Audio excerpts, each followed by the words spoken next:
సమస్య మన జీవితంలో వచ్చిందనంటే, సమస్య వచ్చినప్పుడు దేవా నాకు ఎందుకు ఈ సమస్య ఇచ్చినావని అంటున్నావు. మరి ఆశీర్వాదం వచ్చినప్పుడు ప్రభా ఎందుకు నన్ను ఆశీర్వదించావని అడిగావా దేవుడు ఎప్పుడన్నా? అడుగు. అవునాగా? చేతి నిండా దేవుడు పని ఇచ్చినప్పుడు, మంచి ఉద్యోగం ఇచ్చినప్పుడు, మంచి కృపను అనుగ్రహించినప్పుడు, మంచి ఆరోగ్యము, మంచి ఎల్లును, మంచి సమృద్ధిని ఇచ్చినప్పుడు దేవా నాకు ఎందుకు ఇచ్చినావని అడుగుతావా? అడుగు. సమస్య వచ్చినప్పుడు ప్రభా నాకు ఎందుకు ఈ సమస్య ఇచ్చావని దేవుడిని అడుగుతావు. ఇక్కడ హాగరు దేవుణ్ణి అడగలేదు. నేను ఆయనకు భార్యగా మారాలి అని ఆమె ఎప్పుడు కూడా ఆశించలేదు. మన కార్యం చేసింది ఎవరు?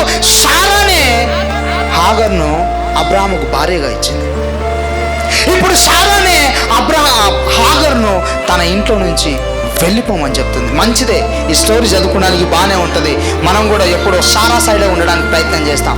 ఒకసారి నువ్వు హాగర్ పొజిషన్లో ఉండి ఆలోచిస్తుంటే ఎంత భయంకరమైన స్థితిలో ఆమె ఉండి ఉంటుంది.